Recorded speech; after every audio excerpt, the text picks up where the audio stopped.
إن الحمد لله نحمده ونستعينه ونستغفره ونعوذ بالله من شرور أنفسنا ومن سيئات أعمالنا من يهده الله فلا مضل له ومن يضلل فلا هادي له وأشهد أن لا إله إلا الله وحده لا شريك له وأشهد أن محمدا عبده ورسوله أما بعد فإن خير الحديث كتاب الله وخير الهدي هدي محمد صلى الله عليه وعلى آله وسلم وشر الأمور محدثاتها وكل محدثة بدعة وكل بدعة ضلالة وكل ضلالة في النار. قال الله تبارك وتعالى اقرأ وربك الأكرم الذي علم بالقلم علم الإنسان ما لم يعلم. قابل احترام علماء کرام، میرے محترم دینی بھائیوں اور قابل احترام اور بہنوں، اللہ رب العالمین کی نعمتوں میں سے ایک عظیم الشان نعمت یہ ہے کہ اللہ تعالیٰ انسان کو زندگی گزارنے کے تعلق سے عقیدے اور عمل کا صحیح راستہ بتائے. کون سا عقیدہ صحیح ہے اور زندگی گزارنے کا کون سا طریقہ صحیح ہے، اس کی معرفت کا ملنا یہ اللہ رب العالمین کی طرف سے ایک بہت بڑی نعمت ہے. اگر یہ نعمت انسان کو مل جائے تو بقیہ دوسری نعمتیں نہ بھی ملیں تو کوئی غم نہیں، لیکن اگر یہ نعمت نہ ملے اور دنیا جہاں کی نعمتیں اس کے قدموں میں ہوں تب بھی ایسا انسان ناکام ہے، نامراد ہے، آخرت میں ہلاک ہونے والا ہے. لہٰذا ایک انسان کو اللہ کی اس نعمت پر اللہ کا شکر کرنا چاہیے، اس لیے کہ ساری نعمتوں کا راستہ اس نعمت سے شروع ہوتا ہے، بلکہ دنیاوی نعمتیں صحیح طور پر استعمال کرنے کا طریقہ بھی اس نعمت اسلام کے ذریعے سے معلوم ہوتا ہے، ورنہ انسان ان نعمتوں کو اپنے اور دوسروں کے لیے وبال جان بنا سکتا ہے. اس لیے دین کا علم ایک بہت بڑی نعمت اور اللہ رب العالمین کی عطا ہے. اس عطا کا شکر کرنے کی بجائے بعض اوقات ایک انسان اپنی جہالت میں اس پر فخر کرنے لگتا ہے. دنیا میں جو نعمتیں ملتی ہیں، ایک راستہ تو یہ ہے کہ نعمتوں کو پا کر ایک انسان اللہ رب العالمین کی عظمت اور اس کی عطا اور اس کے احسان کا شکر گزار ہو اور اس کی عظمت کا اعتراف کرنے والا ہو کہ اللہ نے دیا ہے، اور اس کے باب میں، اس کے سلسلے میں اپنی ذمہ داری کا احساس اس کے اندر پیدا ہو کہ علم اللہ کی نعمت ہے، اللہ نے دیا، اور یہ نعمت مجھ سے کچھ مطالبہ کرتی ہے، لہٰذا میری کچھ ذمہ داریاں ہیں. صحیح مزاج یہ ہے کہ ایک انسان شکر اور تواضع اور ذمہ داری اور سنجیدگی کے احساس کے ساتھ جیے. لیکن بعض اوقات ہوتا یہ ہے کہ ایک انسان اللہ کی نعمت کو پا کے اپنی عظمت میں کھو جاتا ہے، بجائے اس کے کہ اللہ کی عظمت کا احساس اس کے دل میں پیدا ہو. وہ اپنے ہی کو سب کچھ سمجھنے لگتا ہے. وہ چاہتا ہے کہ لوگ اس کی تعظیم کریں، وہ لوگوں کو ذلیل کرتا ہے، وہ لوگوں کے سامنے اپنے آپ کو بڑا بنا کے پیش کرتا ہے. وہ یہ بات اس غلط فہمی میں مبتلا ہو جاتا ہے کہ لوگ میرے محتاج ہیں، میں اگر راستہ بتاؤں گا تو لوگوں کو معلوم پڑے گا، میں اگر نہ بتاؤں تو لوگ گمراہ ہوں گے، لوگ محتاج ہیں، لوگ میرے محتاج ہیں، میرے علم کے محتاج ہیں. یہ چیز جب انسان کے ذہن میں آتی ہے تو ایسا انسان خود گمراہ ہو جاتا ہے. وہ دوسروں کو کیا رہنمائی دے سکتا ہے؟ اس لیے کہ تکبر اور گھمنڈ اور بڑائی یہ اللہ کو پسند نہیں ہے، اور یہ شیطان کی صفت ہے. اسی لیے اللہ تعالیٰ نے ابلیس کے بارے میں کہا ابا واستکبر وکان من الکافرین. طالب علم کو اس بیماری سے بچنا چاہیے، خصوصاً ان لوگوں کو جو کسی درجے میں علم حاصل کر چکے ہوں اور دعوت و اصلاح و تبلیغ و امر بالمعروف اور تدریس کے کام میں لگے ہوئے ہوں. اس لیے کہ لوگ ان کے پاس آتے ہیں، ان سے سیکھتے ہیں، ان سے پوچھتے ہیں، اور انہیں سمجھتے ہیں کہ ان سے ہم کو سیکھنا چاہیے. ان کی احسان مندی ان کے دلوں میں ہوتی ہے اور ان کے دل میں اپنی بڑائی آ جاتی ہے. تو طالب علم کو چاہیے کہ وہ علم اپنی بڑائی کے لیے حاصل نہ کرے، کہ وہ اپنے آپ کو لوگوں کے سامنے بڑا بنا کے پیش کرے، بڑا بن جائے. علم اس لیے حاصل کرے کہ خود اس کے دل میں اور دوسروں کے دلوں میں اللہ کی بڑائی آئے۔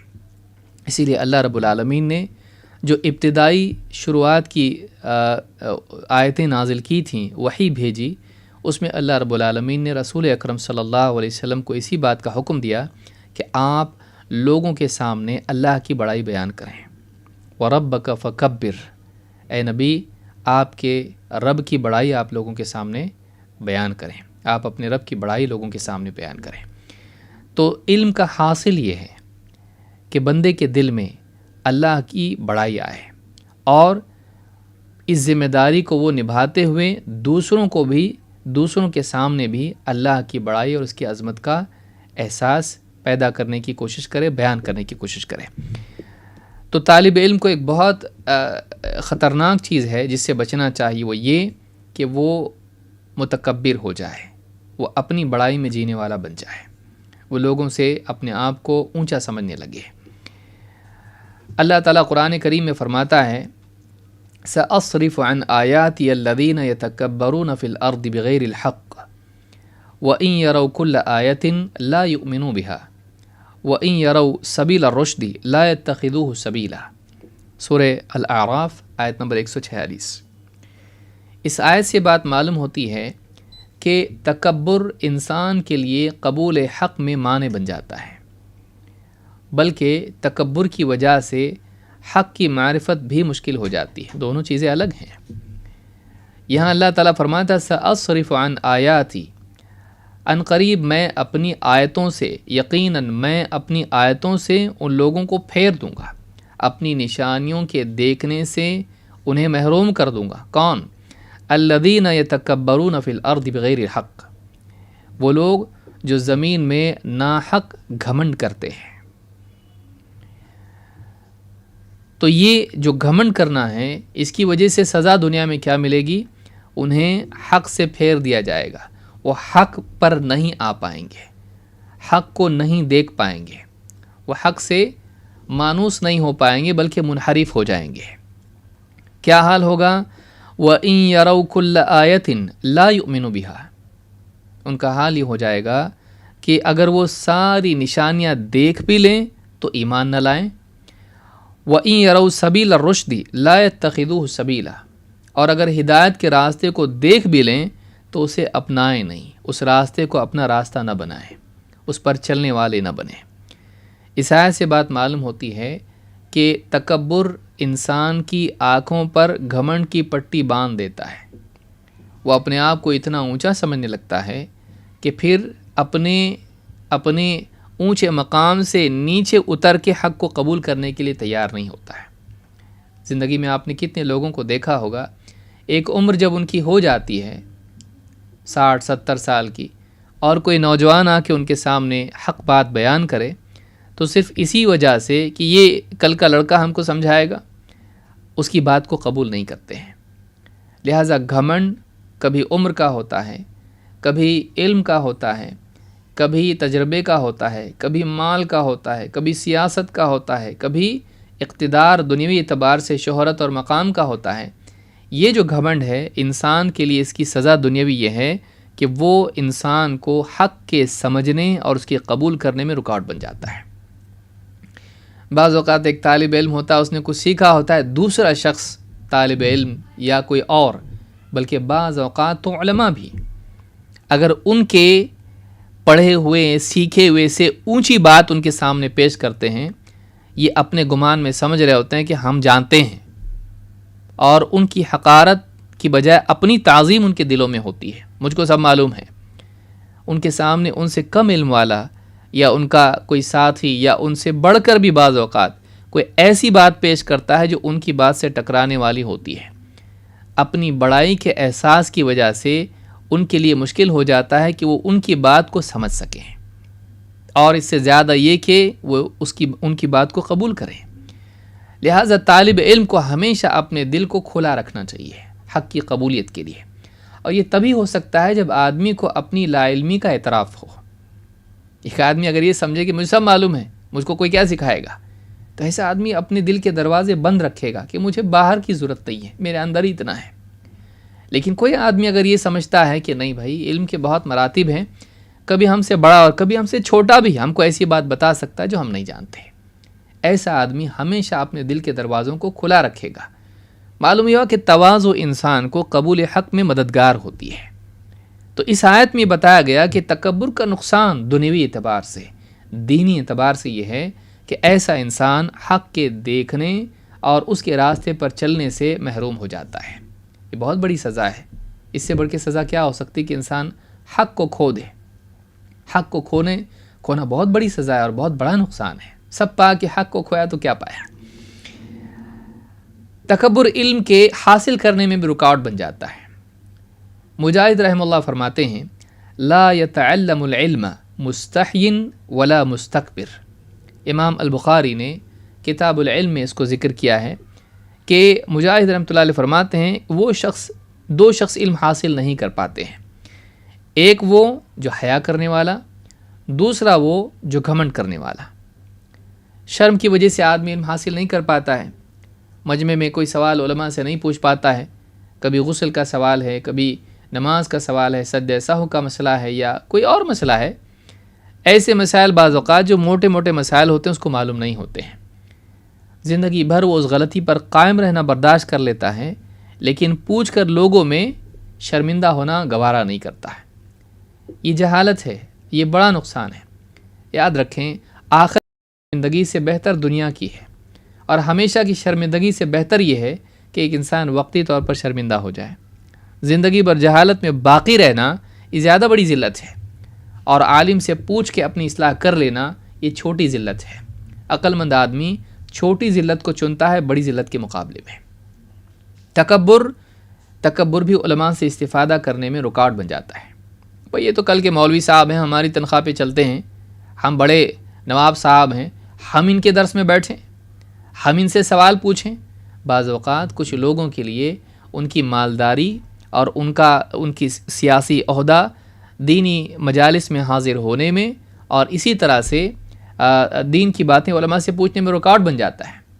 اور کبھی علم بھی رکاوٹ بن جاتا ہے کہ ایک طالب علم ہے یا کوئی ایک جانکار انسان ہے، علم اس کے پاس ہے، وہ دوسرے عالم کے یا دوسرے کی بات سننے کے لیے تیار نہیں ہوتا ہے۔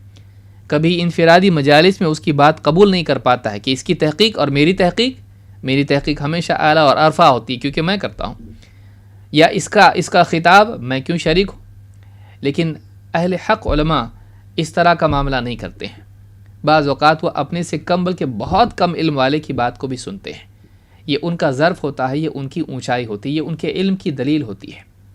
علم کے ساتھ تواضع کا جمع کرنا نور علی نور ہے۔ یہ بہت کم لوگوں کو نصیب ہوتا ہے جو بہت بڑے اونچے لوگ ہوتے ہیں۔ اونچا آدمی جھکنے کو تیار ہوتا ہے۔ تو طالب علم کو بعض اوقات وہ علم کم ہوتا ہے لیکن گھمنڈ زیادہ ہوتا ہے۔ کیوں؟ یہ غلط فہمی کی وجہ سے ہوتا ہے کہ مجھ کو بہت کچھ معلوم ہے۔ ہمیشہ آدمی سمجھتا رہے کہ مجھے اور کچھ سیکھنا ہے، میں اتنا جانکار نہیں ہوں۔ اللہ کے نبی صلی اللہ علیہ وسلم فرماتے ہیں ثلاث مہلکات، 3 چیزیں ہیں جو ہلاک کرنے والی ہیں۔ ہوا متبع، ایسی خواہش جس کی انسان پیروی کرنے لگ جائے، جس کے پیچھے پیچھے چلنے لگے، اس کو اپنا رہنما بنا لے، ایسا فلسفہ، ایسی خواہش جس کی پیروی انسان کرنے لگے۔ وشح مطاع، اور ایسی لالچ جس کا انسان غلام بن جائے، جس کا فرما بردار ہو جائے، کہ جو لالچ حکم دے وہ کرنے لگے۔ شح علماء کہتے ہیں کہ ایسی لالچ جس کے ساتھ میں بخل بھی شامل ہو جائے۔ وہ اعجاب المرء بنفسہ، اور تیسری چیز جو انسان کو ہلاک کرنے والی ہے وہ یہ کہ انسان اپنے اوپر ناز کرنے لگے۔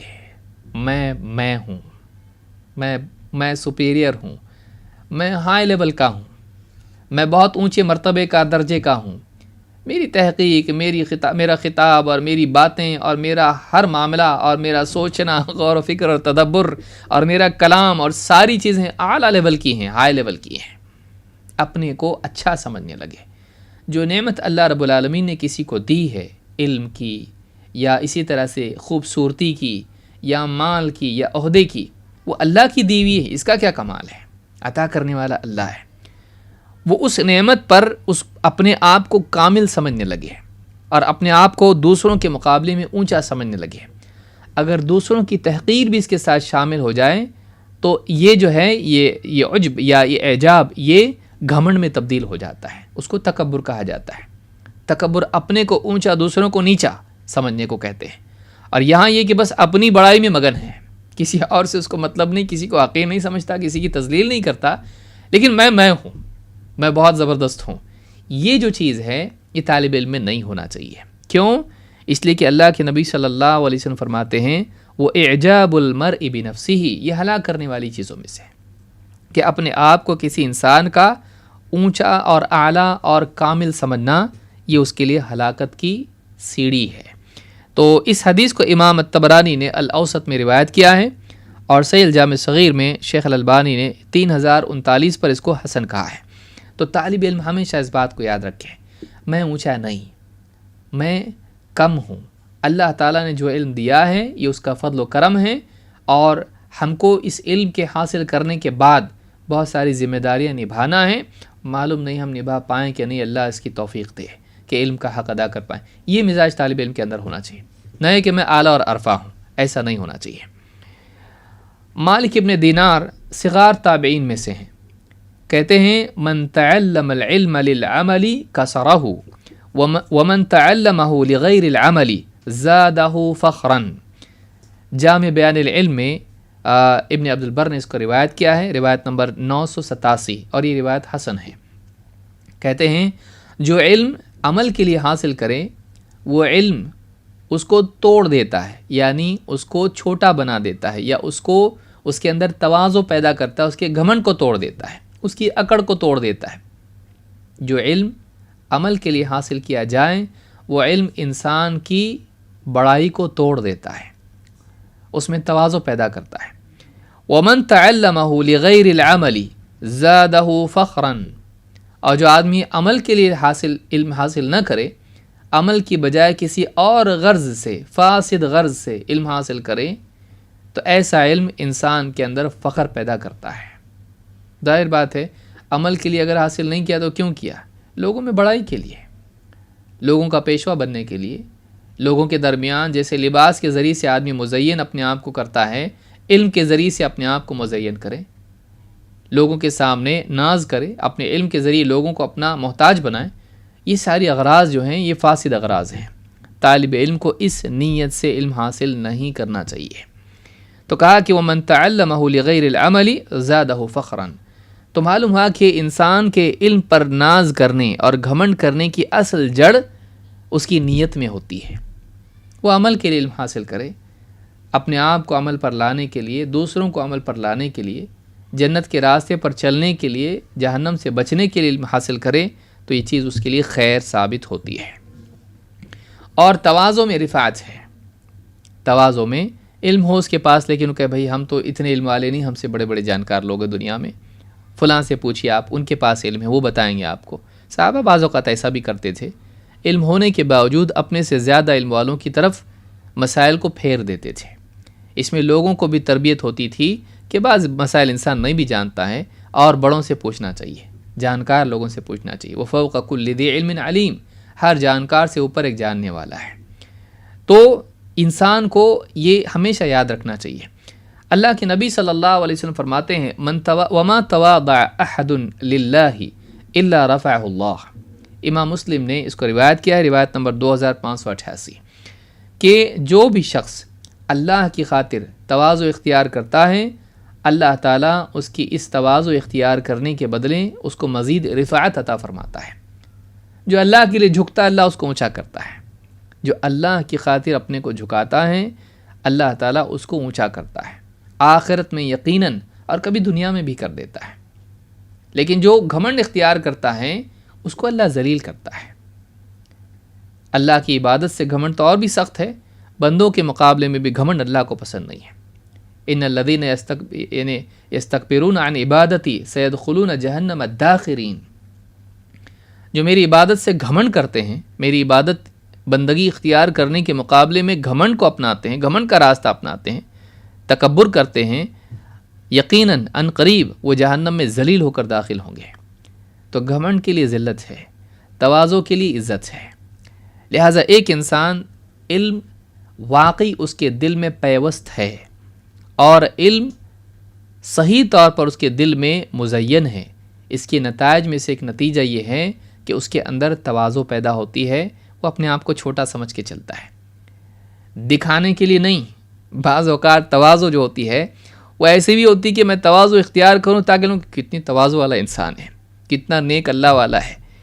تواضع کا اظہار ہو اور دل میں نہ ہو تو یہ مکر و فریب ہے۔ تواضع دل میں ہوتی ہے کہ وہ عباد الرحمن الذین یمشون علی الارض ہونا، کہ رحمان کے بندے تو وہ ہیں کہ جب زمین پر چلتے ہیں تو ان کے چلنے میں عاجزی ہوتی ہے، تواضع ہوتی ہے، تو وہ نتیجہ ہے رحمان کی عظمت کے احساس کا۔ جب اللہ کی عظمت دل میں آتی ہے تو یہ عظمت کا احساس انسان سے اس کی بڑائی کو چھین لیتا ہے۔ جب اللہ کی عظمت کا احساس حقیقی طور پر انسان کے دل میں پیدا ہوتا ہے تو یہ احساس، اللہ کی عظمت کی یہ معرفت انسان سے اس کی بڑائی چھین لیتی ہے، اس کے اندر تواضع پیدا ہوتی ہے۔ تو اللہ کو اگر نہیں پہچانا اس نے تو سارا علم کیا مطلب ہے اس کا؟ انما یخشی اللہ من عبادہ العلماء۔ تو معلوم ہوا کہ علم اور تواضع کی جوڑی ہے، سچا علم، نفع بخش علم، اور علم سے واقعی انسان فائدہ اٹھا رہا ہے۔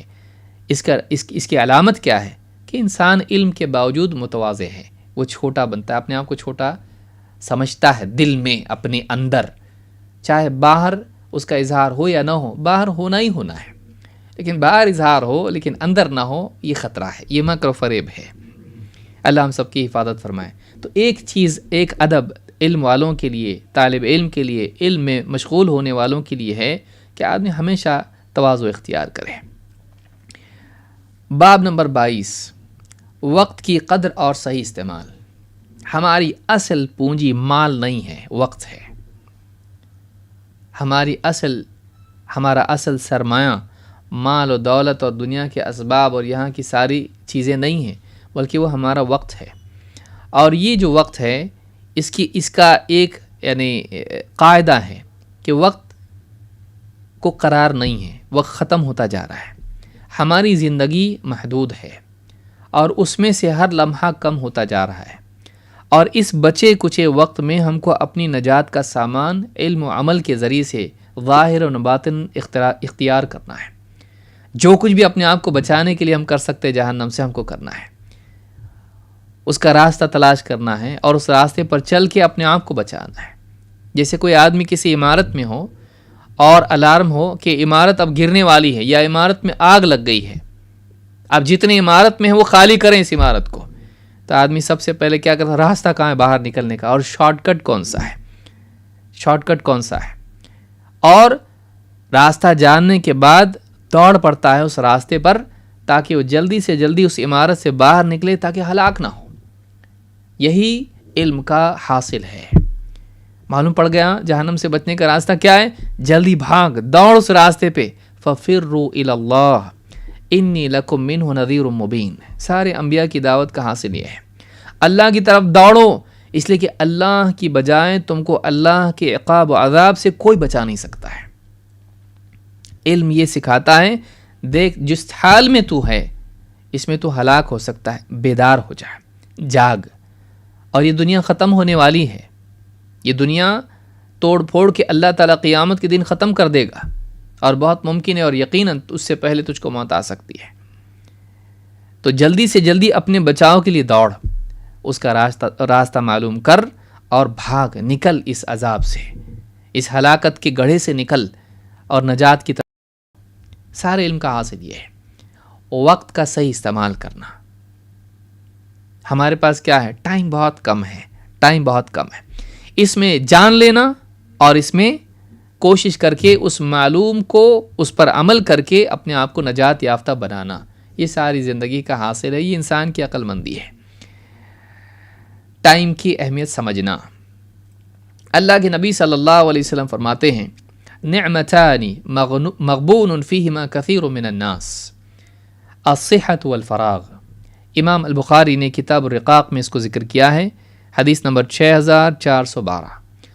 دو نعمتیں ہیں اور بہت سارے لوگ ایسے ہیں جو ان دو نعمتوں کے سلسلے میں مغبون ہیں. مغبون تجارت میں دھوکہ کھانے والا.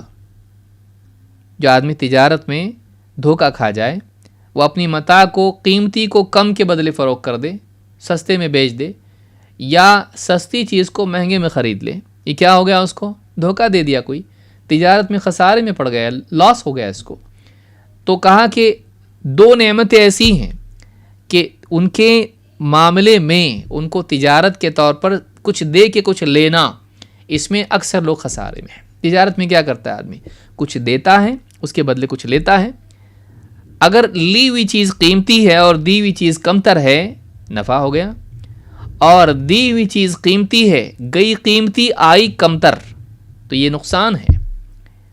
تو اب ایک انسان کے پاس دو چیزیں اللہ کی طرف سے ہیں، صحت اور فراغت. ٹائم ہے جس میں آدمی کچھ کرے، اور اس کرنے کے لیے جسم ہے جو صلاحیتوں کا مالک ہے. اس جسم اور اس وقت کو استعمال کر کے کمتر کو دے کر اعلیٰ کو پانا، یہ انسان کی عقل مندی ہے. لیکن اس جسم کو، اس صحت کو اور اس وقت کو آدمی کمتر میں خرچ کریں اور اس کو ضائع کر دے اور اعلیٰ نہ پائے، اس سے بھی گھٹیا حاصل کر لے، گھٹیا لذتیں اس سے پائیں، اور اپنے وقت کو اور اپنی زندگی کو اور اپنی صحت کو برباد کر لیں، ضائع کر دیں، تو ایسا آدمی سب سے زیادہ نادان ہی دھوکے میں پڑ گیا ہے. اس کی تجارت لاس ہو گئی. اعلیٰ زندگی پانے کے لیے اس چھوٹی سی زندگی کو خرچ کر، بہترین خوبصورت جسم اور صحت اور سب کچھ پانے کے لیے تو اس جسم کو کھپا استعمال کر اللہ کی مرضیات میں، تو اس کو اس سے بہتر ملے گا آخرت میں، بلکہ دنیا میں بھی اس سے اعلیٰ زندگی فکر و عمل کی تجھ کو نصیب ہوگی، داخلی باطنی. اگر آدمی یہ نہ کرے تو آدمی گھاٹے میں ہے. اس لیے آپ دیکھیے کتنی لذتوں میں پڑے رہنے والے لوگ، ان کا آخری اسٹیشن ندامت ہوتا ہے. ان کی گاڑی چلتی ہے انٹرٹینمنٹ والی، لیکن ان کا آخری اسٹیشن کیا ہوتا ہے؟ ندامت. بلکہ ہر اسٹیشن پہ ان کو ندامت نصیب ہوتی ہے، تو ان کو سکون نہیں ملتا ہے. لذتوں والوں کا یہ حال ہوتا ہے. لیکن کتنے تعبد کی زندگی گزارنے والے ہوتے ہیں، مجاہدے کی زندگی گزارنے والے ہوتے ہیں، جن کو اپنی عبادات میں سکون نصیب ہوتا ہے. الا بذکر اللہ تطمئن القلوب. تو یہ زندگی امتحان ہے، طالب علم کو اس کو سمجھنا چاہیے، ورنہ وہ نہ خود ہدایت یافتہ ہوگا، نہ دوسروں کو رہنمائی دے پائے گا کہ میرا وقت ختم ہو رہا ہے، ایک ایک منٹ جا رہا ہے، ایک ایک دن گیا، آج پورا دن چلا گیا، 24 گھنٹے چلے گئے.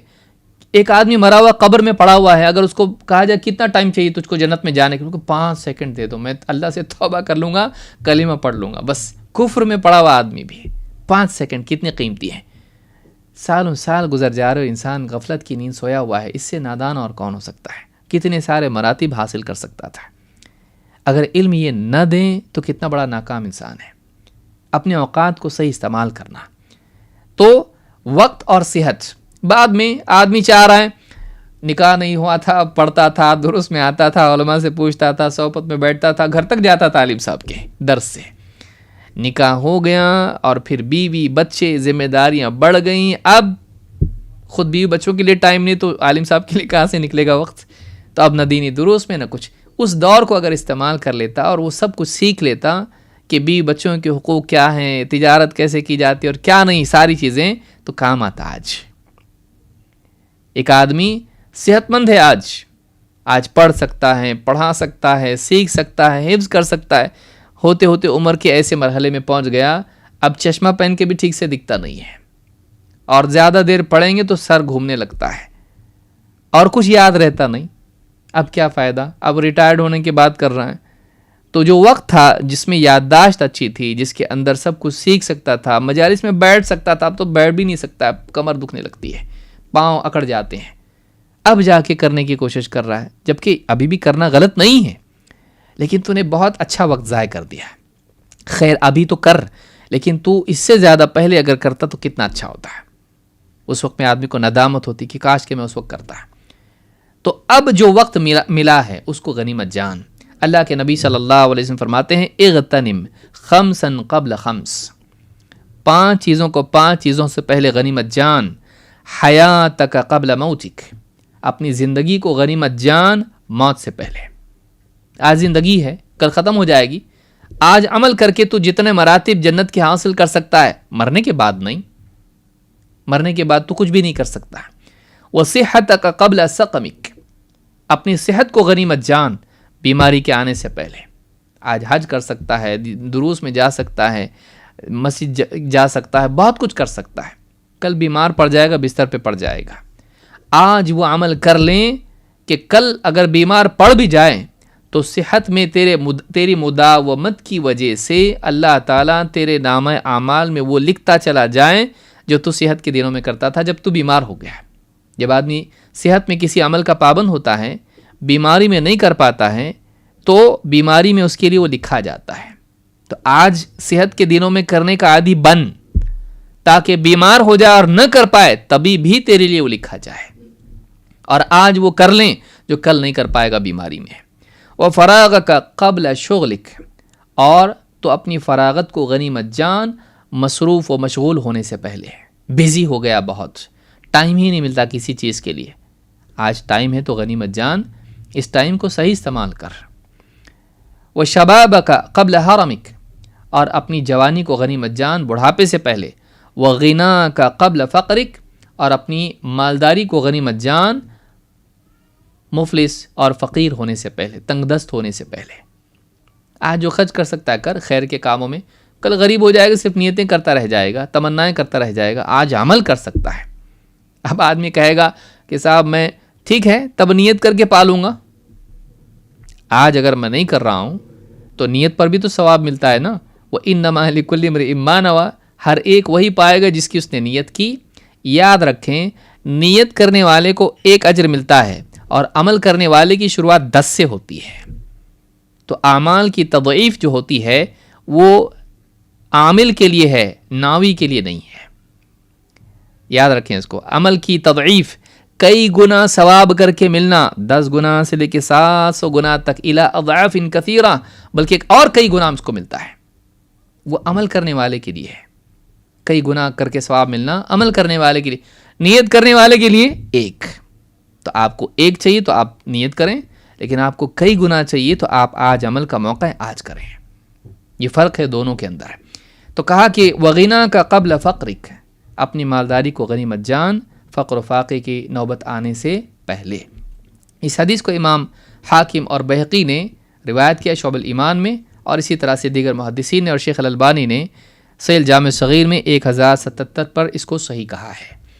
اس سے معلوم ہوتا ہے فراغ کا قبل شغلک، اپنی فراغت کو غنیمت جان مشغولیت سے پہلے.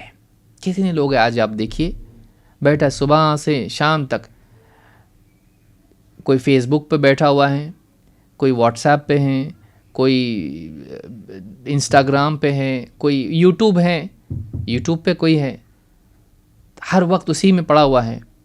سلام پھیرا اسی میں، استنجا سے باہر آیا اسی میں، لوگ میٹنگ میں بیٹھے ہوئے ہیں اس میں بھی، مسجد میں امام صاحب کے آنے میں لیٹ ہو گیا پھر وہی. تو آپ دیکھیے کہ وقت کس میں جا رہا ہے. اور بہت سارے لوگوں کا تو فضولیات میں ہوتا ہے. بعض لوگ دین کی چیزیں دیکھتے ہیں لیکن دین بھی خرافات والی بھی چیزیں اس میں آ جاتی ہیں. قابل اعتماد علماء نہیں، علم غلم یہاں وہاں سے ساری چیزیں اسی میں وقت جا رہا ہے، حاصل کچھ نہیں ہے. آپ نے کسی انسان کو دیکھا کہ واٹس ایپ کے ذریعے سے وہ عالم اور مفتی بن گیا، یا کوئی قابل قدر علم جو چاہیے تھا اس کو مل گیا کہ واٹس ایپ سے فارغ ہوں میں؟ کوئی ملا آپ کو؟ کوئی نہیں ملے گا آپ کو. علماء کے ساتھ مداومت کے ساتھ علم حاصل کرنا، ان کی رہنمائی میں رہنا، ان کے دروس سننا، پابندی کے ساتھ کتابیں پڑھنا، ان کی مجالس میں جانا، یہ ایک الگ راستہ ہے. لیکن بکھری ہوئی باتیں یہاں وہاں کی اول فول، جس میں مراتب بھی نہ ہو، تدرج بھی نہ ہو، اور اس میں اعتماد کے لائق بھی چیزیں نہ ہوں، ان چیزوں میں اپنے وقت کو ضائع کرنا، زندگی چلی جا رہی ہے. کب تک کریں گے اس کو؟ اور کب تک اپنے آپ کو دھوکہ دیں گے؟ نہیں ہم اچھی چیزیں بھی دیکھتے ہیں اس کے اوپر، کب تک دھوکہ دیں گے؟ لیکن کیا مسئلہ کیا ہے کہ الگ الگ چیزیں انٹرٹینمنٹ اور لذت کا ذریعہ بنتی، اس لیے آدمی بار بار اس کی طرف جاتا ہے. لیکن علماء سے پابندی کے ساتھ علم حاصل کرنا درجہ بدرجہ یہ آدمی نہیں کر پاتا. کیوں؟ اس لیے کہ اس میں نفس پابند ہونا نہیں چاہتا ہے. تو یاد رکھیں آؤٹ پٹ کیا ہے، نتیجہ کیا ہے؟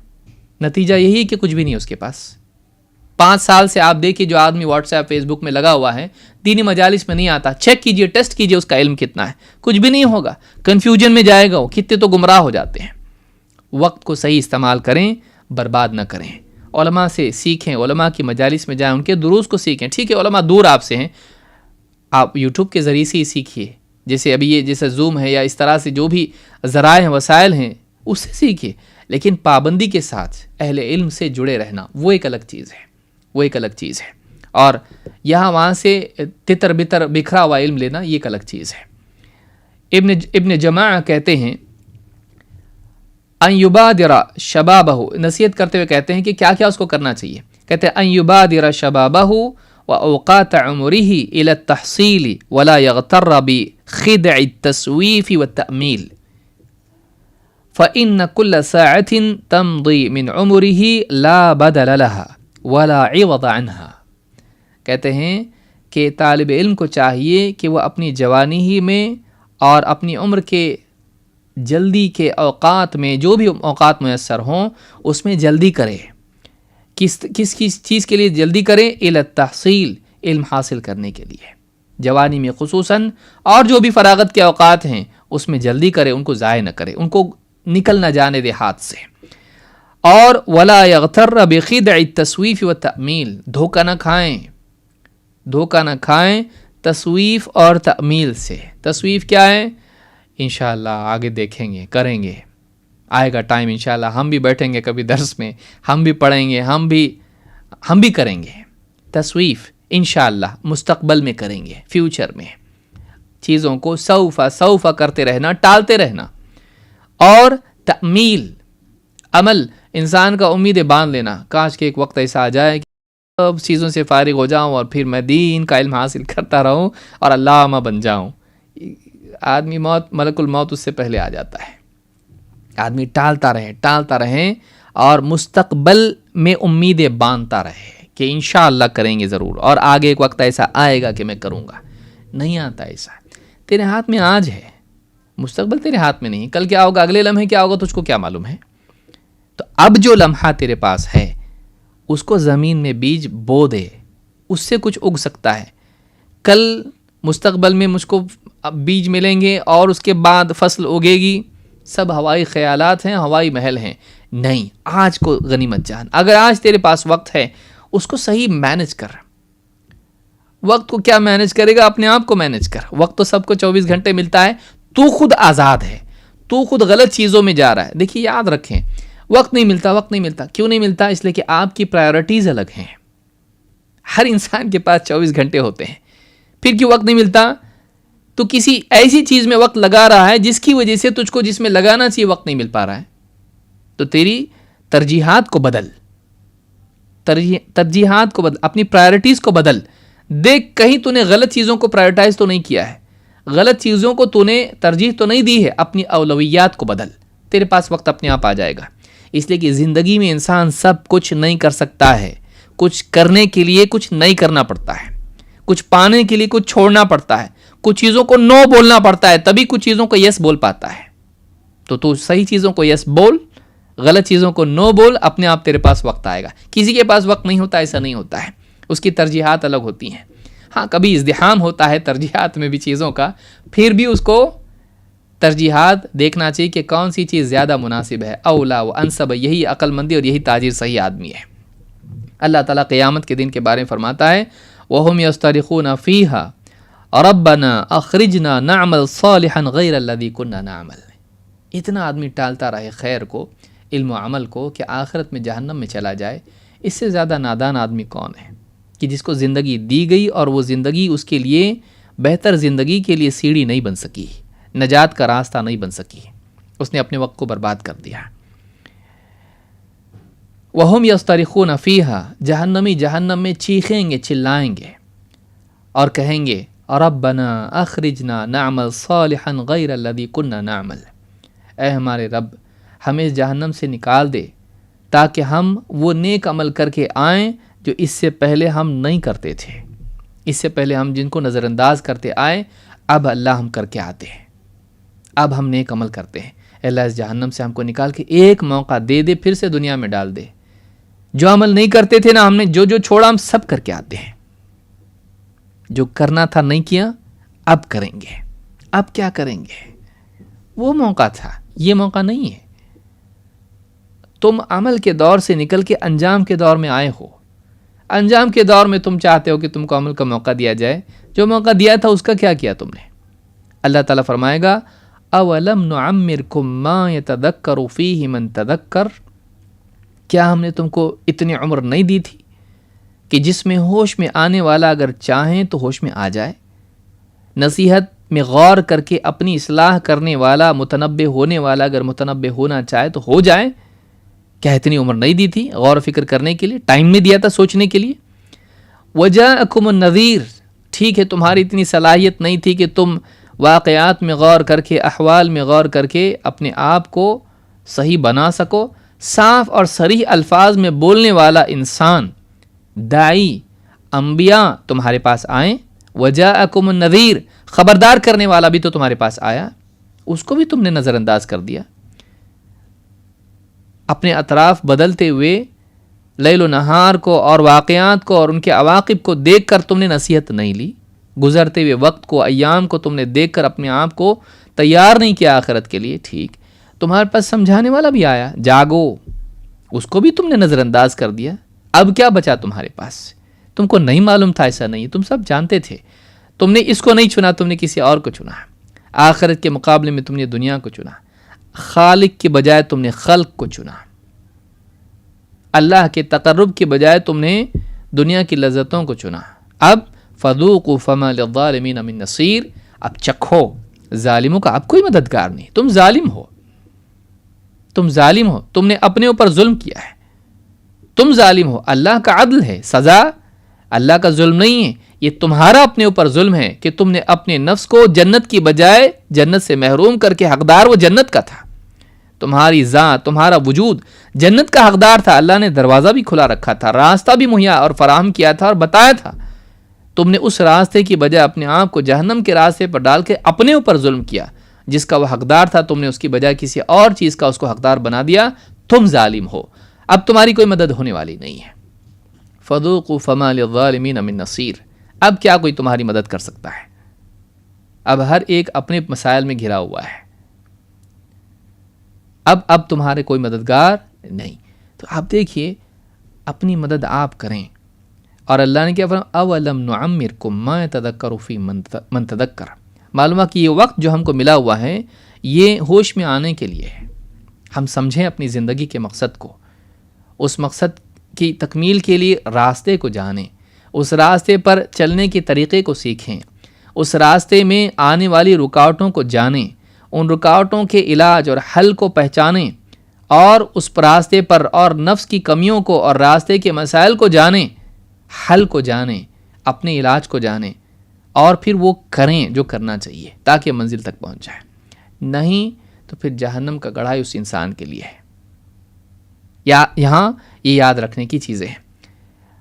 طالب علم کو چاہیے کہ اپنے وقت کی قدر کرے. کبھی انسان اچھا ہوتا ہے اور وقت کی قدر کرنے والا ہوتا ہے، لیکن کچھ دوسرے لوگ ہوتے ہیں جو اس کے وقت کو برباد کرنے والے ہوتے ہیں. طالب علم کو، عالم کو، بلکہ ہر انسان کو ایسے لوگوں سے دور رہنا چاہیے. ابن الجوزی رحمہ اللہ فرماتے ہیں اعوذ باللہ من صحبت البطالین. اللہ کی پناہ مانگ رہے ہیں. کن سے؟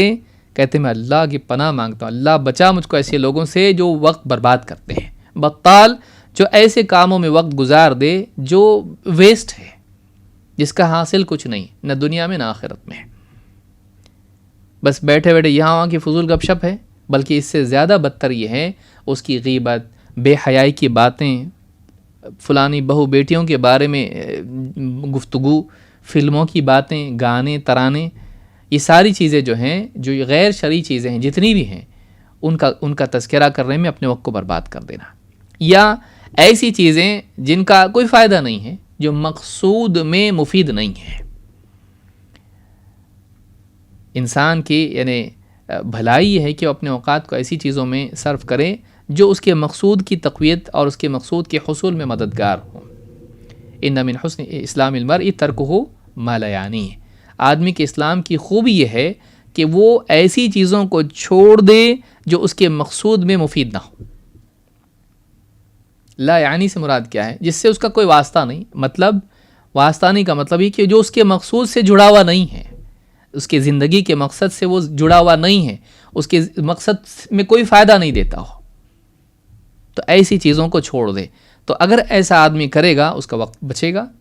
بہت سارے لوگ ایسے لوگوں سے دور، ملا فلاں مسجد کے باہر ملا، بیٹھا ادھر ادھر کی خرافات پہ تذکرہ کرتا رہا، مغرب کے بعد بیٹھا تو عشاء کا وقت ہو گیا ہے، حاصل کیا؟ کچھ بھی نہیں سوائے گناہوں کے، یا اگر گناہ نہیں بھی ہوا یا وہاں کی باتیں، بس وقت نکل گیا، اس میں کچھ اچھا کام اس میں کر سکتا تھا، پھر دوڑا دوڑا جا رہا ہے، وقت گیا میرا، اتنی دیر میں کتنا پڑھ سکتا تھا، سن سکتا تھا، دیکھ سکتا تھا علماء کے دروس وغیرہ، کیا کچھ نہیں کر سکتا تھا۔ تو وقت بچانا ایسے لوگوں سے جو چپکنے کے بعد چھوڑتے نہیں، اور ایسی چیزیں جو ہیں خود ڈوب رہے ہیں دوسروں کو بھی لے کے ڈوبتے ہیں، تو ایسے لوگوں سے دور رہنا۔ ہاں، نصیحت ان کو کی جائے، ان کی پریشانی میں ان کے کام آیا جائے، ان کے ساتھ بیٹھ کے ان کو دو باتیں خیر کی بتائی جائیں، لیکن ان کو مسلط نہ کیا جائے اپنے اوپر، اپنے آپ کو ان سے بچایا جائے۔ تو یہ باب نمبر 22 ہے۔ باب نمبر 23، اشاعت علم۔ خواتین بھی دیکھیے جو ہے وقت کے ضائع کرنے کے اعتبار سے وقت نہیں ملتا ہم کو پڑھنے کے لیے، سننے کے لیے، دین کے لیے، اور پڑوسن کی غیبت کرنے کے لیے کتنا وقت ملتا ہے؟ ماشاءاللہ اس میں تو برکت ہی برکت ہے۔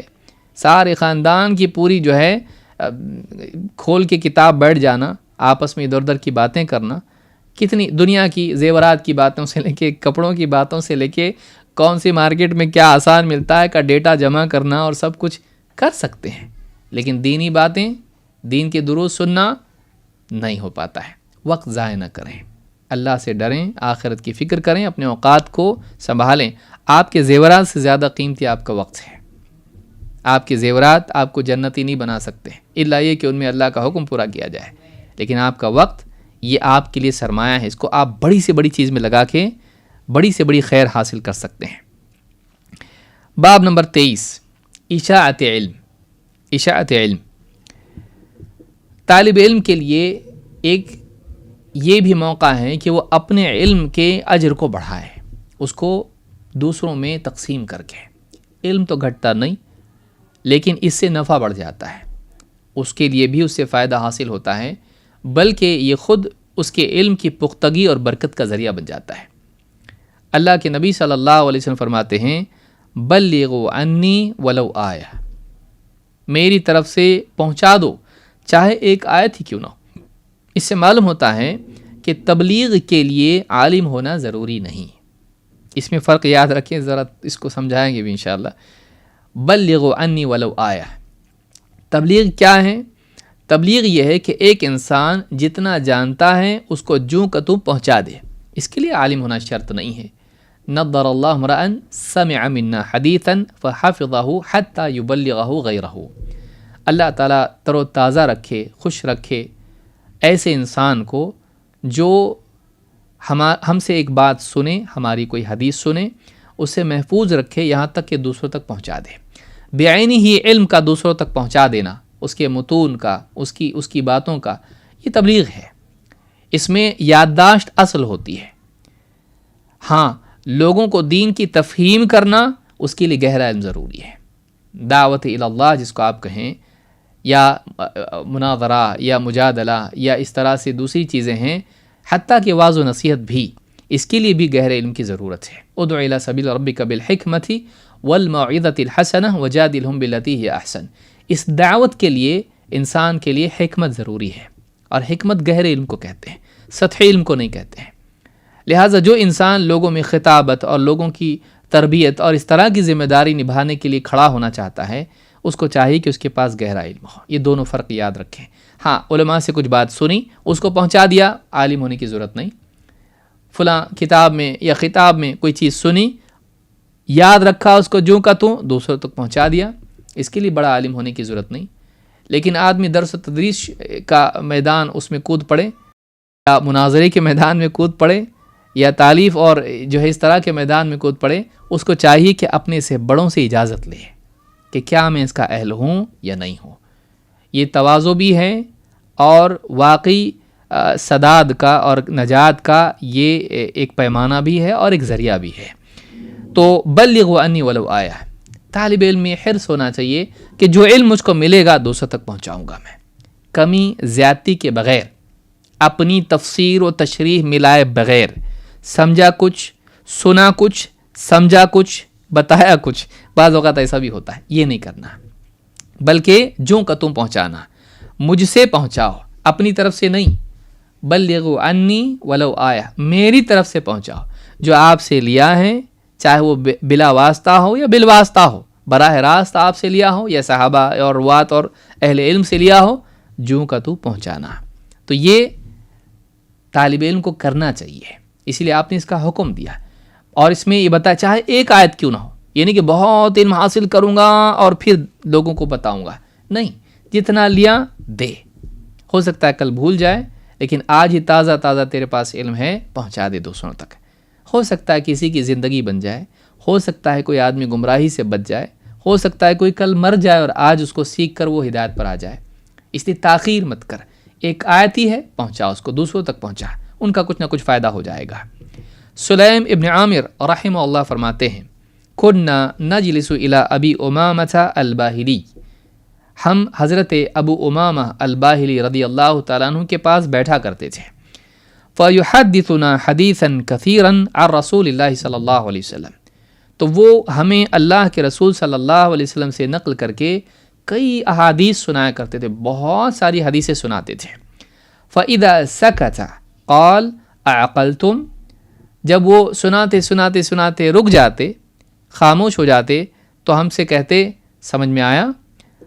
پھر اس کے بعد کہتے أَبْلِغُوا عَنَّا كَمَا أُبْلِغْتُمْ، اب تم بھی ویسے ہی لوگوں تک پہنچا دو جیسے تم تک پہنچایا گیا، جیسے تم تک علم آیا نا، اب تم اس کو آگے بڑھاؤ، جو دوسرے اور محتاج علم کے ہیں تم ان تک پہنچاؤ، ہم نے تم تک پہنچایا نا، ہاں اب تم دوسروں تک پہنچاؤ۔ اس طرح سے نسل در نسل اہل علم سے اور یعنی عدل لوگوں کے ذریعے سے، فقہ لوگوں کے ذریعے سے علم نسلوں میں منتقل ہوتا رہتا ہے۔ اہل علم سے علم لینا اور لوگوں کو، اس کے مستحقین کو اس پہ تقسیم، اس علم کو ان میں تقسیم کرنا، یہ ہمارا طرز ہونا چاہیے۔ طالب علم کو ایسا کرنا چاہیے۔ کتنے لوگوں کو آپ نے دیکھا بہت پڑھا اور پھر اس کے بعد دعوت و تبلیغ کے میدان کو چھوڑ دیا اور اس کو بعض لوگوں کے حوالے کر دیا، تجارت میں لگ گیا، جو کچھ سیکھا تھا سب کا سب ضائع ہو گیا۔ دوسروں کو کیا نقصان فائدہ پہنچاتا، اس کو نقصان ہوا، اس کو فائدہ نہیں ہوا، اس کا اس نے سیکھ کے سب بھلا دیا۔ تو یہ انسان لوگوں کے لیے عبرت بن جاتا ہے بعض اوقات۔ دیکھو کیا فائدہ مدرسے میں ڈالنے کا، وہ دیکھو فلاں مدرسے میں جا کے کیسا انسان ہے، اس کو کچھ فائدہ ہے، اس کا امت کے لیے خیر ہے کوئی نہ، کچھ بھی نہیں۔ وہ دوسروں کو کیا رہنمائی کرے گا، خود دیکھو گمراہ ہو گیا، اس کی زندگی میں دیکھو بے دینی ہے۔ بعض اوقات ایسا انسان دوسروں کے لیے عبرت بن جاتا ہے۔ نہ کریں ایسا، بلکہ جو کچھ علم لیا ہے اس کو سیکھیں، اپنی زندگی میں لائیں اور آگے بھی پہنچائیں۔ جو آدمی اس میدان میں رہتا ہے، دوسروں کو سکھاتا رہتا ہے، اس کے علم کی اور اس کے جذبات کی تجدید ہوتی رہتی ہے، بار بار پڑھتا رہتا ہے، سنتا رہتا ہے، بولتا رہتا ہے۔ بولنے کی وجہ سے شرم پیدا ہوتی ہے، سب کو بتا رہا، مجھ کو بھی کرنا پڑے گا، اپنے آپ عمل کے لیے مجبور ہوتا ہے، اور اس کا تذکرہ، اس کی تجدید ہوتا ہے، علم کی بقا کا ذریعہ ہوتا ہے۔ تو مسند الشامیین میں امام طبرانی نے اس کو روایت کیا ہے، اس کی سند صحیح ہے، روایت نمبر 953 میں ہے۔ آئیے آگے بڑھتے ہیں۔ اگر ایک آدمی واقعی علم والا ہے اور علم کے محتاج لوگ اس سے علم مانگیں، پوچھیں اور وہ چھپا جائے، جس کے وہ مستحق ہیں اور جس کے عمل کے وہ مکلف ہیں، اور ان کے پاس کوئی دوسرا ذریعہ نہیں ہے، اگر وہ چھپا جائے تو ایسا انسان قیامت کے دن اللہ کے ہاں مجرم ہوگا۔ اگر وہ علم والا ہے اور ایسے مقام پر ہے کہ لوگوں کی رہنمائی کرے، لوگ اس کے محتاج ہیں اور ان کے پاس کوئی اور ذریعہ نہیں ہے، اگر وہ نہ بتائے تو گمراہ ہو جائیں گے یا ان کا ضرر ہوگا دینی، اور وہ نہیں بتاتا ہے اور چھپا جاتا ہے کسی مصلحت کی بنیاد پر جو شرعی مصلحت نہیں ہے، ذاتی مصلحت ہے، ایسا انسان اللہ کے ہاں گناہ گار ہے۔ اللہ تعالیٰ قرآن کریم میں فرماتا ہے ان الذین یکتمون ما انزلنا من البینات والہدی من بعد ما بیناہ للناس فی الکتاب اولئک یلعنہم اللہ ویلعنہم اللاعنون، وہ لوگ جو چھپا جاتے ہیں اللہ کی طرف سے جو اللہ تعالیٰ نے بینات اور ہدایت نازل کی ہے، کھلی دلیلیں حق کی معرفت کی اور زندگی گزارنے کا طریقہ، اس میں جو رہنمائی اللہ نے دی ہے، حق کے پہچاننے کی دلیلیں اور اسی طرح سے رہنمائی جو اللہ تعالیٰ نے عطا فرمائی ہے، اس کو چھپا جاتے ہیں جبکہ اللہ نے اس کو واضح کر دیا ہے اپنی کتاب میں۔ اللہ تعالیٰ فرماتا ہے لوگوں کے لیے اللہ نے اپنی کتاب میں جبکہ حق کی دلیلوں کو اور ہدایت کو واضح کر دیا ہے، اس وضاحت کے بعد بھی جو لوگ اسے چھپا جاتے ہیں تو ایسے لوگوں کے لیے اللہ فرماتا ہے اولئک یلعنہم اللہ، ایسے لوگوں پر اللہ تعالیٰ لعنت فرماتا ہے۔ یہاں دیکھیں یلعنہم میں مضارع کا صیغہ ہے، اللہ لعنت کرتا ہے ان پر، کبھی کی تھی اللہ نے لعنت نہیں، اللہ کی لعنت ہوتی رہتی، برستی رہتی ان کے اوپر۔ اولئک یلعنہم اللہ، اللہ ہم سب کی حفاظت فرمائے۔ اولئک یلعنہم اللہ ویلعنہم اللاعنون، اور لعنت کرنے والے سب ان پر لعنت کرتے ہیں، فرشتے اور اللہ کی مخلوق ان پر لعنت کرتی ہے۔ الا الذین تابوا واصلحوا وبینوا، ہاں مگر وہ لوگ جو اپنے اس فعل سے رجوع کریں، واپس پلٹ آئیں، اس راستے کو چھپانے والے راستے کو چھوڑ کر اللہ کی طرف لوٹ آئیں، اور وَأَصْلَحُوا اپنے حال کی اصلاح کریں، وَبَيَّنُوا اور جو چھپایا تھا اس کو بیان کر دیں، توبہ کریں، اپنی اصلاح کریں اور اس کو بیان کریں۔ فَأُولَئِكَ أَتُوبُ عَلَيْهِمْ، تو ایسے لوگ ہیں جن کی توبہ میں قبول کرتا ہوں، وَأَنَا التَّوَّابُ الرَّحِيمُ، اور میں بڑا توبہ قبول کرنے والا، رحم فرمانے والا ہوں۔ سورۃ البقرہ آیت نمبر 159 160۔ ان آیتوں سے معلوم ہوتا ہے، دو آیتوں سے، کہ علم کا چھپانا انسان کو اللہ کے ہاں لعنت کا مستحق بناتا ہے۔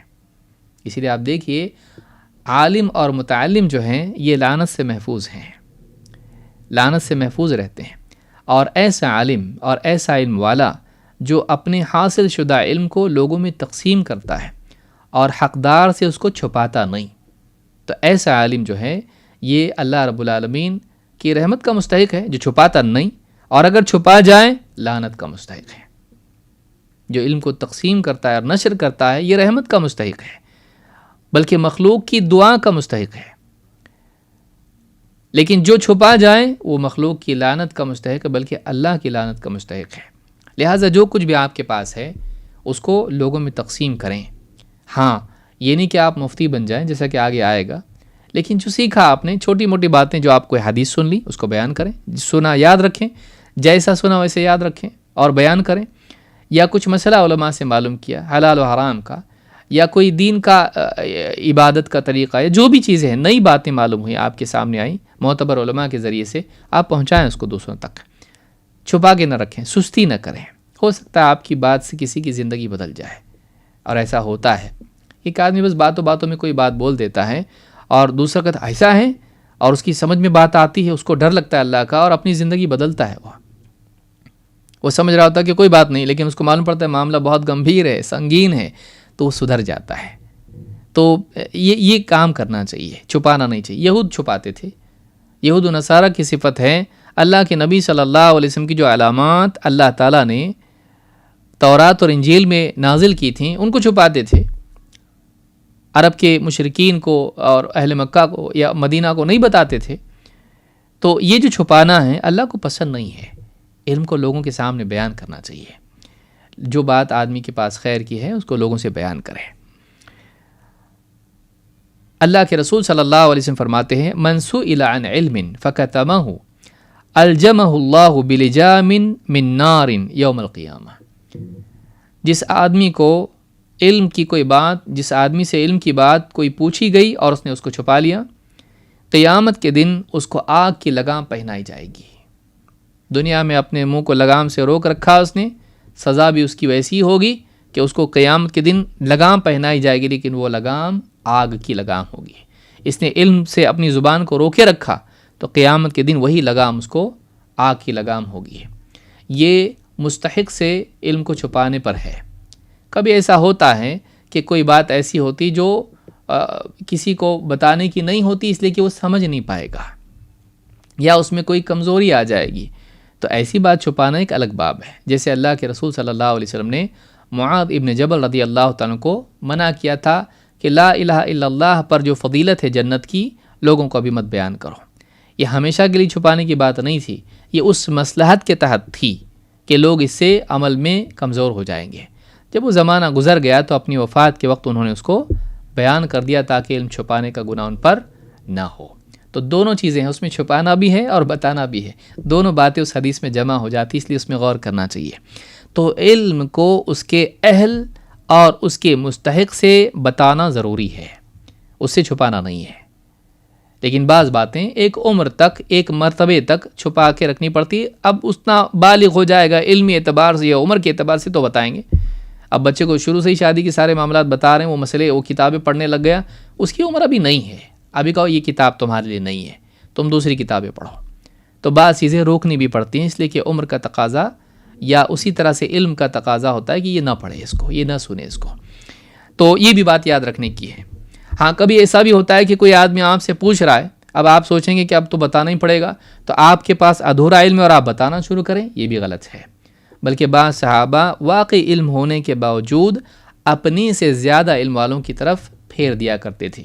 یہ بھی علم کا ادب ہے، یہ برا نہیں ہے. یہ نہیں کہ اس کو بھی لگام پہنائی جائے گی. کیوں؟ اس لیے کہ وہ دوسرے سے پوچھے گا، اور اتنے سارے علماء موجود ہیں، وہ زیادہ علم والوں سے پوچھے گا کیونکہ مسئلہ بڑا ہے. تو بڑے عالم سے پوچھے تاکہ زیادہ بہتر جواب ملے. اس طرح سے اگر آدمی کرتا ہے تبھی بھی کوئی برا نہیں، بلکہ یہ زیادہ اچھا ہے، یہ زیادہ اچھا. ہاں یہ نہ ہو کہ سارے جو ہے مسائل، چھوٹے موٹے مسائل جو ہے علماء کی طرف پھیر دے اور ان کو ان کے اصل کام سے روک دیا جائے اور وہ مصروف ہو جائیں چھوٹے چھوٹے مسائل میں جس کو دوسرے بھی بیان کر سکتے تھے. ایسا بھی نہ کیا جائے، ان کے وقت کی بھی قدر کرنا چاہیے.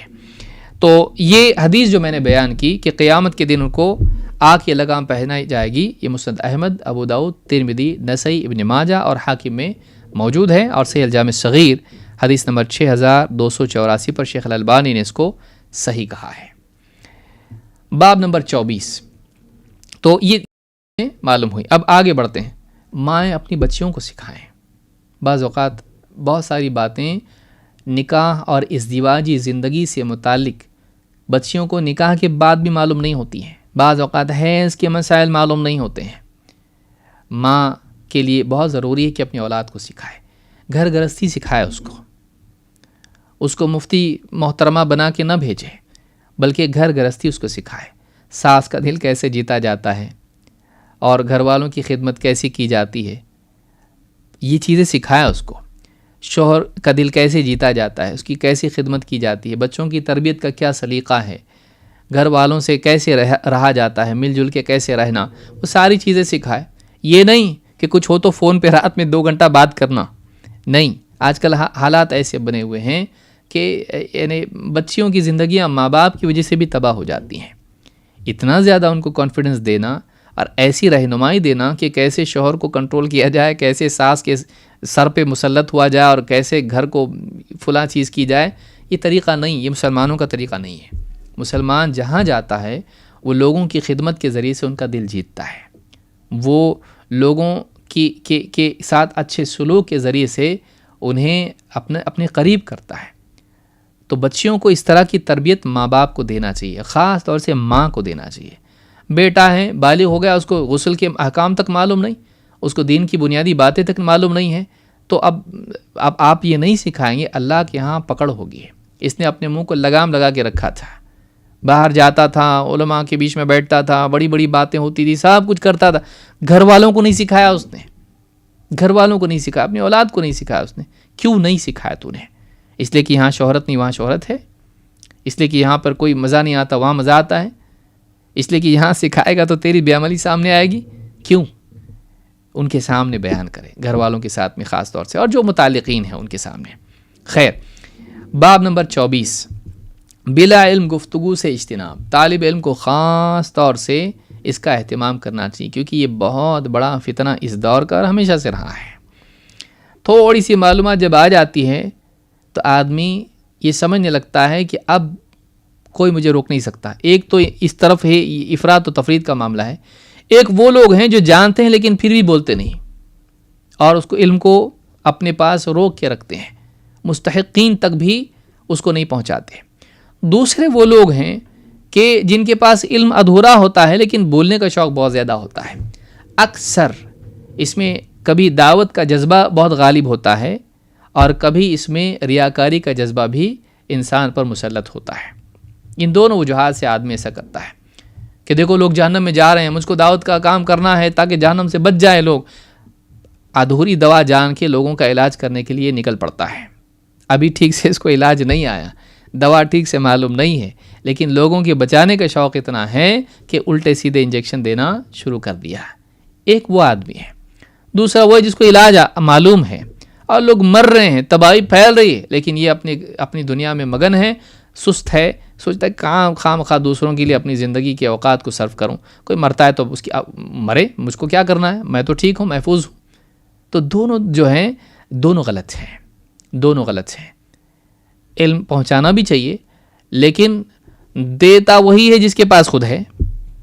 شیخ الالبانی رحمہ اللہ کہا کرتے تھے فاقد الشیء لا یعطی، یعنی محروم عطا نہیں کر سکتا ہے۔ جو خود مفلس ہے وہ دوسروں کو کیا دے گا؟ پہلے تو کما، اس کے بعد صدقہ کر۔ خود تو کما، پہلے تو کمایا تو کچھ بھی نہیں اور اس کے بعد صدقہ کرنے کا شوق تو دے گا کیا؟ تو تیرے پاس خود تو کچھ ہونا چاہیے۔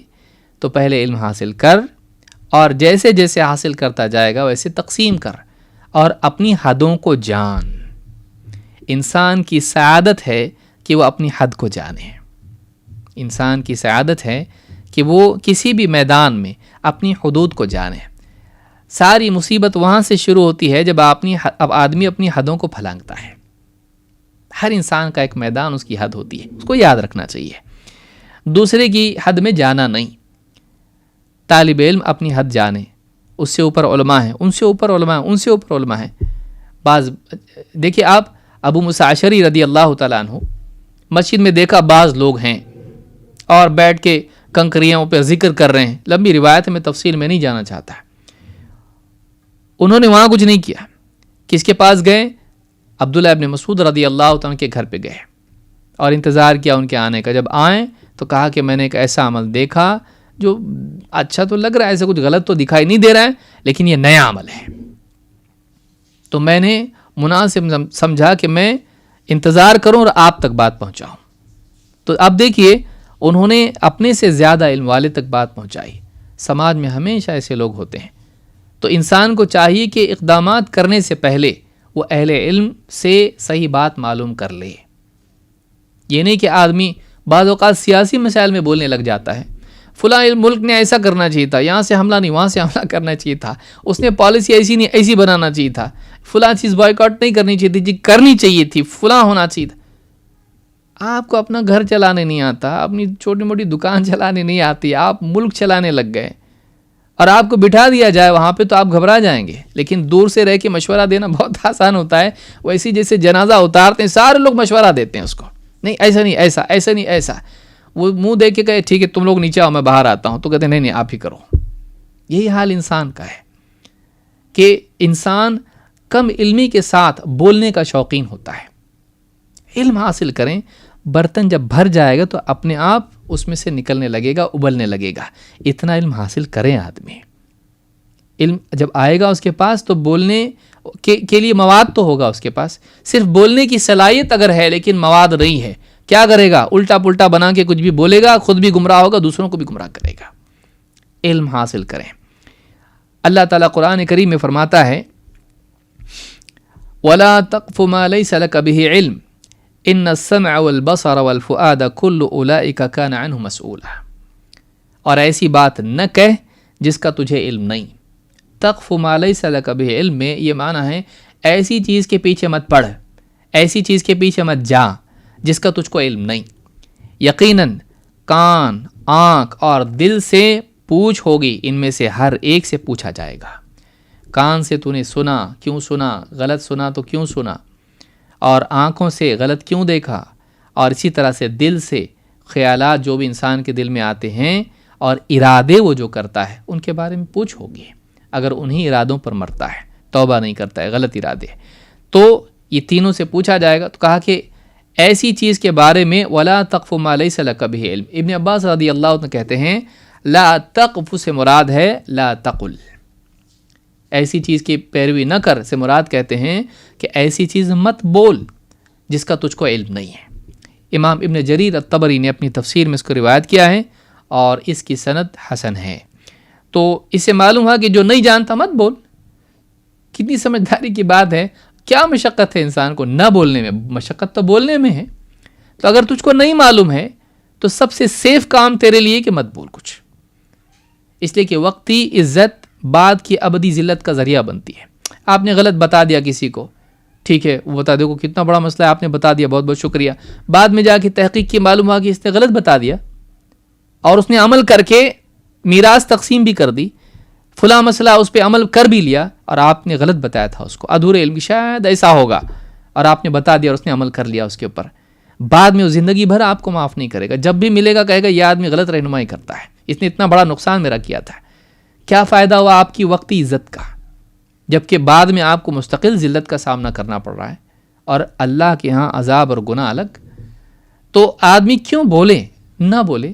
شہرت پسندی ہی وہ یعنی اکثر ذریعہ بنتی ہے بلا علم لوگوں کے درمیان بڑی بڑی باتیں کرنے کا. چار آدمی جمع ہے، آدمی ان کے بیچ میں بڑا مقام پانے کے لیے بولنے کا شوقین ہو جاتا ہے. نہ بولیں، نہ بولیں، صاحب بولتے نہیں معلوم اگر کوئی پوچھتا ہے تو، اور جب تک کسی چیز کا علم نہ ہو نہ بولیں.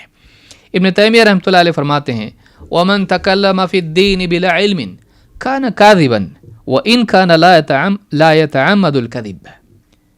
مجموع الفتاوی جلد نمبر 10 صفحہ نمبر 449. کہتے ہیں کہ جو بھی آدمی علم کے بغیر دین کے معاملات میں گفتگو کرے گا ایسا آدمی یقیناً جھوٹا قرار پائے گا، چاہے جھوٹ بولنے کی نیت اس نے نہ کی ہو. جھوٹا آدمی ہے وہ. کیوں؟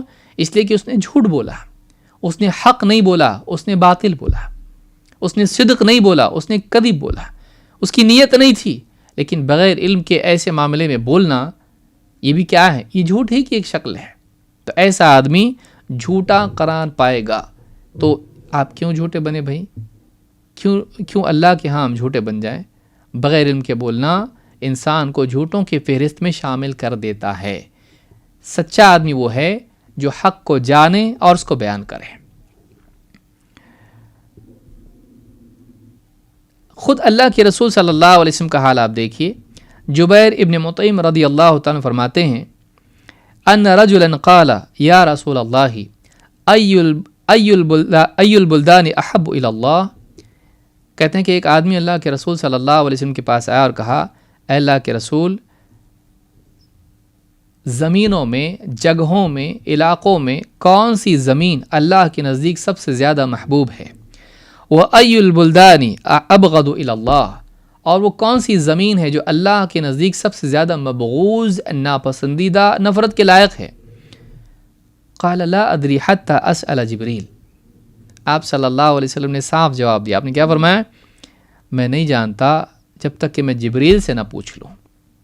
جب تک کہ جبریل سے مجھے معلوم نہ ہو میں بھی نہیں جانتا ہوں، میں بتا نہیں سکتا.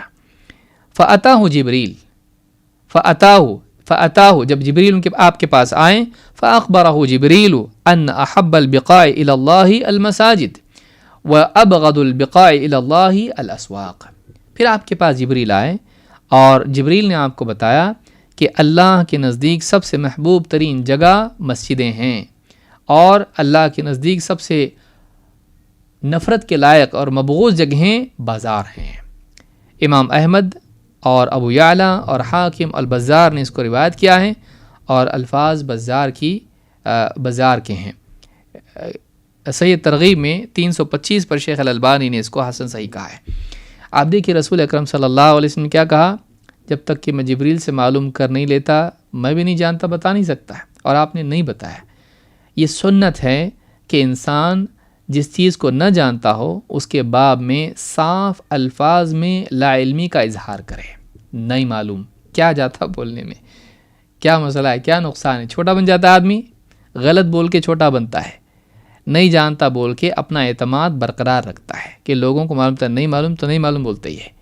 بنا کے بولنا اپنی طرف سے نہیں، یہ اہل علم کا، اہل حق کا طریقہ نہیں ہے.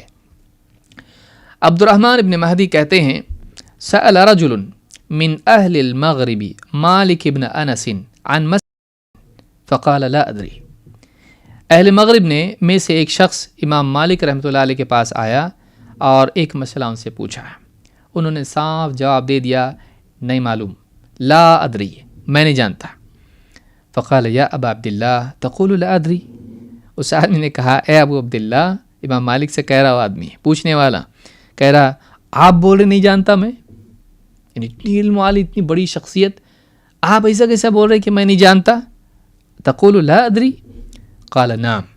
امام مالک نے کہا ہاں. فبلغ من وراءک انی لا ادری. اور تو جا کے ان لوگوں کو بھی بول جن کے یہاں سے تو آیا ہے سفر کر کے میں نہیں جانتا، ان کو بھی یہ میسج پہنچا کہ میں نہیں جانتا. یعنی کوئی شرم کی بات نہیں کہ ایک انسان کا میں نہیں جانتا. ہاں شرم کی بات یہ ہے کہ نہ جانتا اور پھر بھی جواب دے، یہ شرم کی بات ہے. اس کو شرم اس سے آنا چاہیے کہ اللہ کے دین میں میں کیسے بولوں جبکہ اللہ دیکھ رہا ہے، اللہ سن رہا ہے میری بات کو، اور میں بغیر ان کے بول رہا ہوں. اللہ کے دین میں تحریف کا مرتکب ہو رہا ہوں، قول کی سطح پر لوگوں کی رہنمائی غلط طریقے سے کر رہا ہوں، اور اللہ مجھ کو دیکھ رہا ہے، میری بات سن رہا ہے. میں کیسی ہمت کر رہا ہوں، کیسی جرت کر، اس کو اس سے شرمانا چاہیے. نہیں جانتا بول کے سب سے سیف ہو جاتا آدمی ہے. سب سے زیادہ لذیذ جملہ اس آدمی کے لیے جو نہیں جانتا اور اللہ سے ڈرتا ہے لا ادری. تو یہ الفقیہ والمتفقہ میں خطیب البغدادی نے اس کو روایت کیا ہے اور اس کی سند حسن ہے، روایت نمبر 1121. تو میں سمجھتا ہوں آج کے لیے اتنا کافی ہے. مزید باتیں انشاءاللہ ہم اگلے درس میں مکمل کریں گے. اور طالب علم کو چاہیے کہ وہ علم کے بغیر گفتگو نہ کرے، اور جو جانتا ہے اس کو جوں کا توں پہنچائے. ان دونوں چیزوں کے درمیان اس کو جینا چاہیے کہ وہ احتیاط کرے بولنے میں، لیکن یہ احتیاط اس کی تبلیغ میں معنی نہ بنے.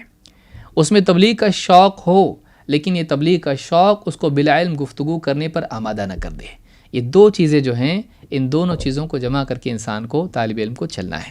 اللہ رب العالمین ہم سب کو صراط مستقیم کی پیروی کرنے کی توفیق عطا فرمائے، اہل علم سے چمٹے رہنے کی توفیق عطا فرمائے، ان سے استفادہ کرتے رہنے کی توفیق عطا فرمائے، اور جو علم ہم لیں اس سے دوسروں تک کما حقہ امانت داری کے ساتھ صحیح ڈھنگ سے پہنچانے کی توفیق عطا فرمائے. اقول ھذا واستغفر اللہ لی ولکم.